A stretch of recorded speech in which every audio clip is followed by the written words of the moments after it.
For the elf, I'm going to use some flour paste. You can use flour paste or sugar paste. If you're using sugar paste, you need to add a little Tylo powder to it just to firm it up. But this is flour paste. And I'm working or rolling that into a nice smooth ball. And then I'm going to attach 2 ears. So just take a small piece of the paste and then make sure that they are the same size. So this one's obviously a lot larger than that, so take a piece away. Put them next to each other, still slightly larger, I would say. And then roll it into a little cone shape. And then use your Dresden tool just to press the centre.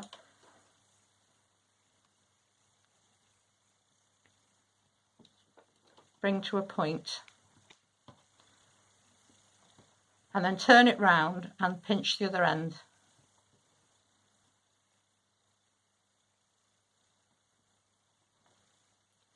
And then make 2 holes in the side of the head.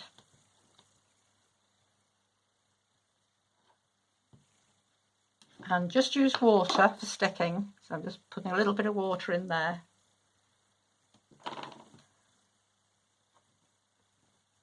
And attach the ears. Like so. And then we're going to take a small piece of paste for the nose.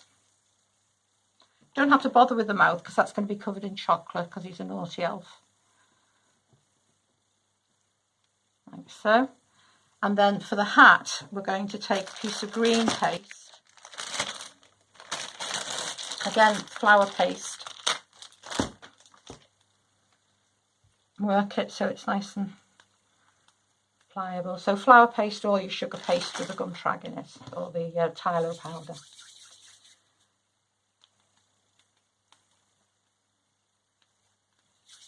So into a ball and then into the cone, and then start to just pinch that out, just to hollow it so it'll go over his head, sit nicely over his head. So pinch that round and then bring it to a little point.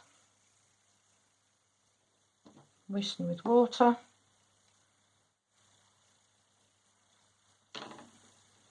And pop that on top. Give a little twist to the hat. And then some red paste.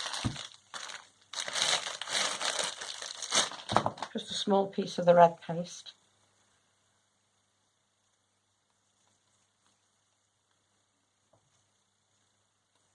And then roll a sausage. Now when you're rolling out, don't roll on icing sugar.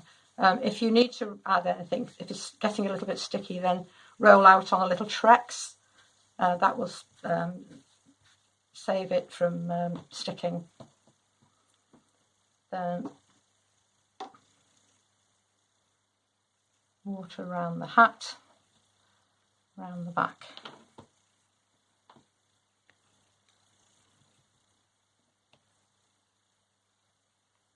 I just use small scissors to take away the surplus paste. I'm going to press a couple of little gather lines on there, and then the bobble. Again, you can just hollow out a little water and pop that on there. Now it's going to have some hair, so a very small piece of brown paste.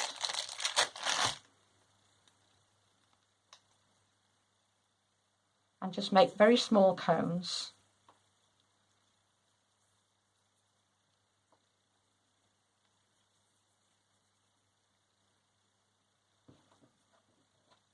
And press the centres, a bit like you did for the ears. That one's not quite pointy enough. There you go. And I'm just going to turn him around so I can see where I'm going to put the hair. I'll put a little piece a bit long. Just cut that to size.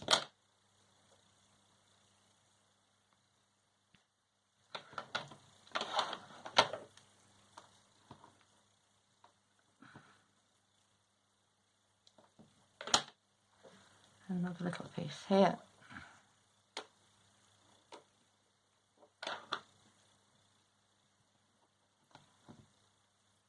And you can continue adding hair as you want.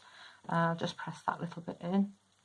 And then the eyes, leave that to dry, and the eyes is easier if you use a little pen. I'll do it now, but it is easier to let it dry. You can either just dot the eyeball in, or you can just draw on little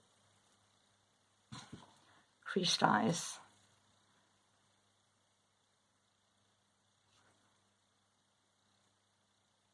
But that will go on much easier if the face is dried.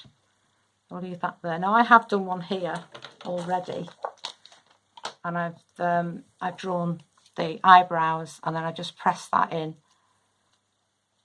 and then leave that whole thing to dry.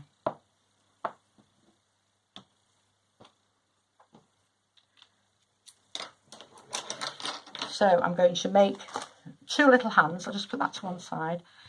2 little hands. So take the paste,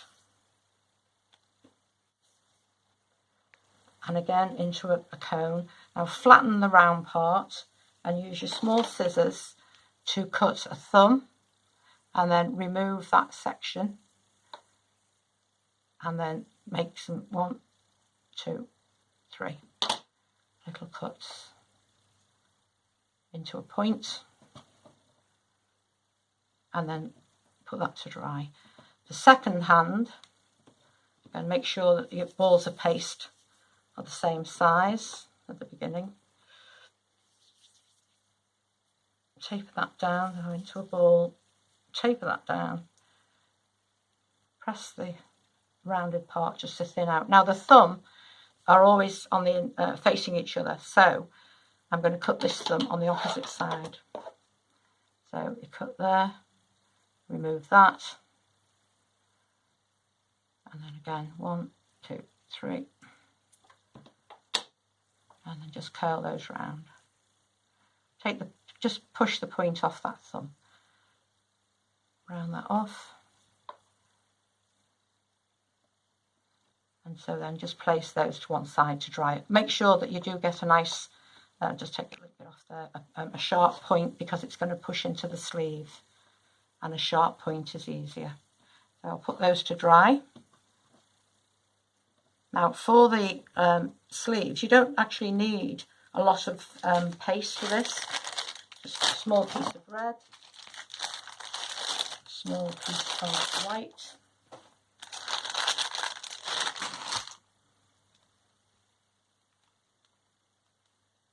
just work it so it's nice and pliable.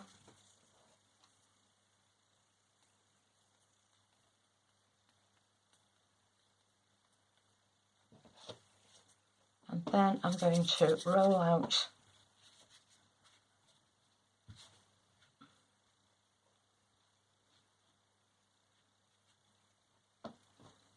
You always go over with a smoother. If you find that you have an uneven thickness on that, just go over with a smoother, and that will bring it to the same thickness. A bit more paste.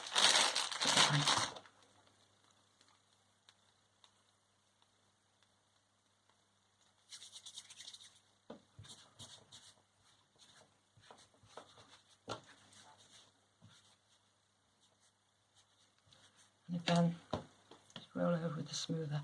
And then with a small knife, I'm just going to cut this into pieces. So try and get them into even sizes. And I'm only going to do a small section because I already have them made, so it's just to show you how to do them. Remove that. Again, keep them as even as you can.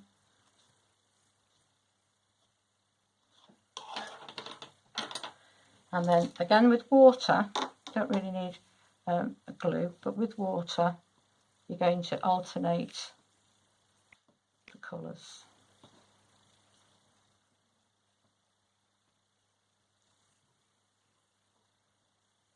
So you've got the red, white, red, white, red, white. And you can make along and then cut them into pieces.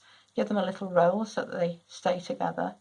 And then you can either put a cocktail stick in, because you will remove them from the finished cake, so nobody's going to really, it's not hidden, you're not going to see not see the cocktail stick. So you can insert that in, or if you really don't want to use cocktail stick, then just a piece of spaghetti. It's just to hold everything in place and give you something to push into the cake afterwards. So that's just a piece of spaghetti.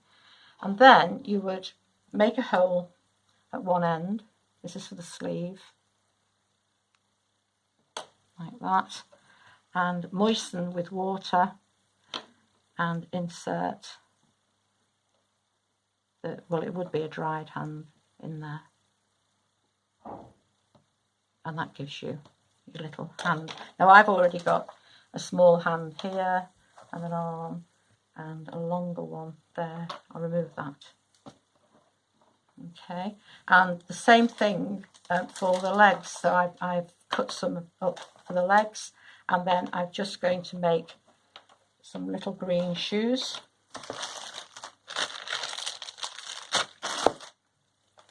I'll just do one to show you. Obviously you can do them in whatever colour you want.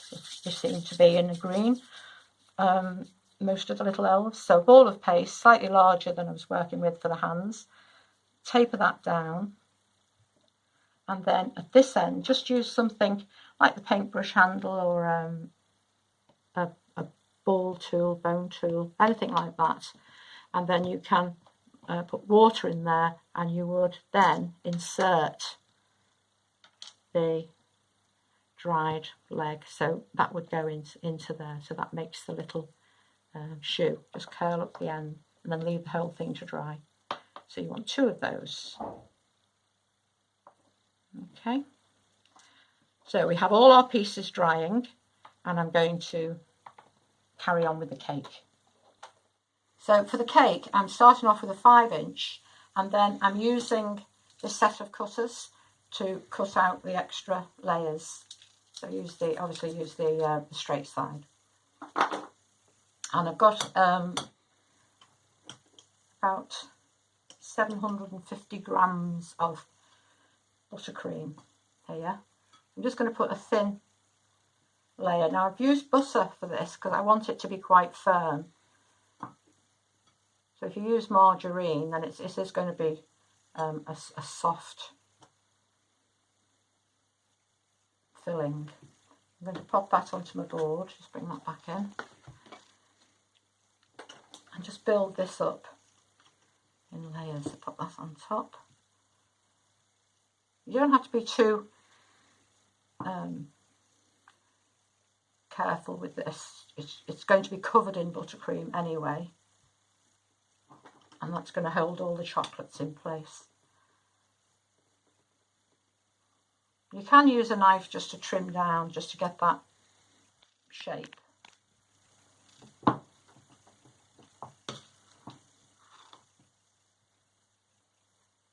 Again, just stick the layers on.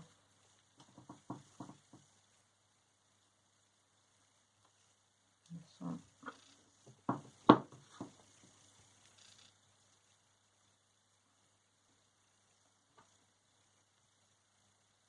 I'm using pink and green cake. Obviously you can use any colours you like.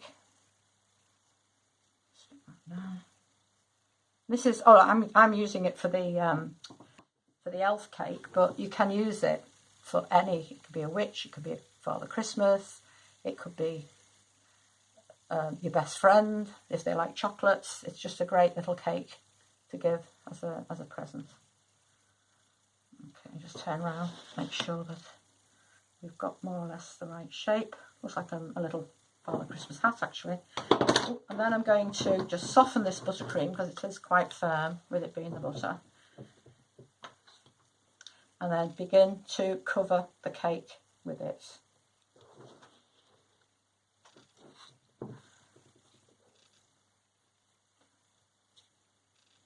So just finish off smoothing the buttercream out, and it smells absolutely gorgeous. I've used butter, and then I've used the Sugar and Crumbs strawberry milkshake icing sugar, so that the smell is absolutely gorgeous at the moment on this.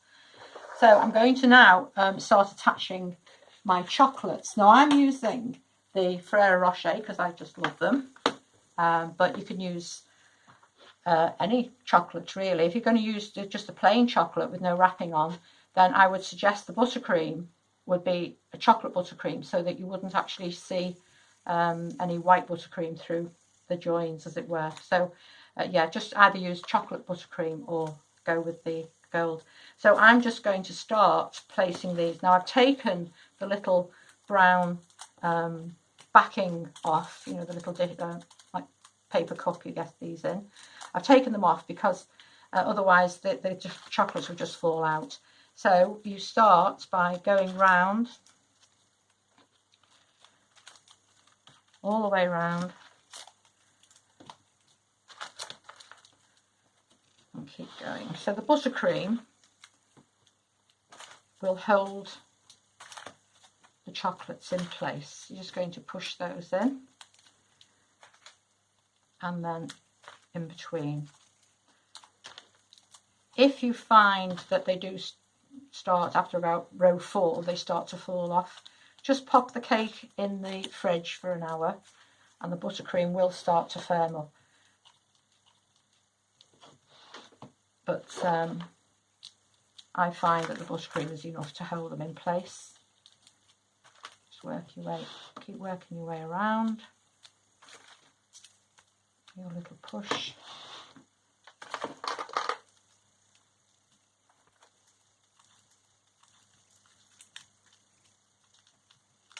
Space them a bit.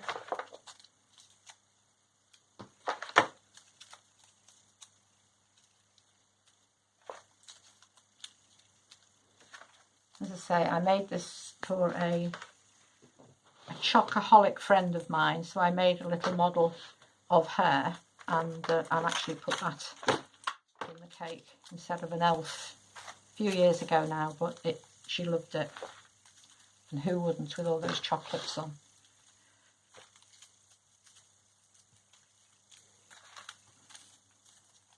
Okay, so I've got all of the Ferrero Rocher balls in place, and now I'm going to put some little chocolate on the elves' mouth and hands. I'm just going to cut this in half and take some of the inside. This is why you didn't have to put a mouth on the little elf. You're just going to dab chocolate all over him. Looks like a beard.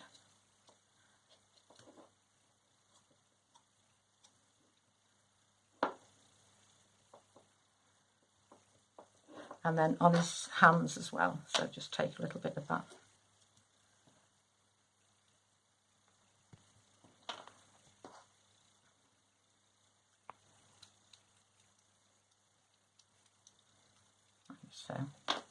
So I'm going to remove a couple of the chocolates and just pop the little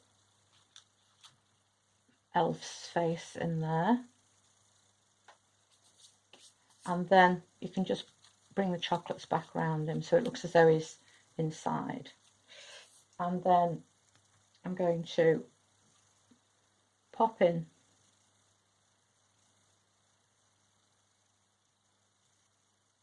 the hands, and on this one just going to remove some of the paper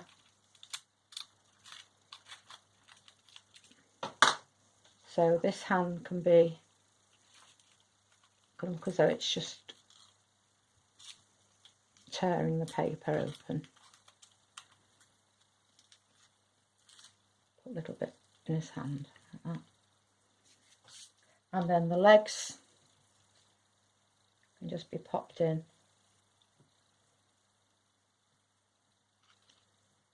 And the cocktail stick will just hold them in place.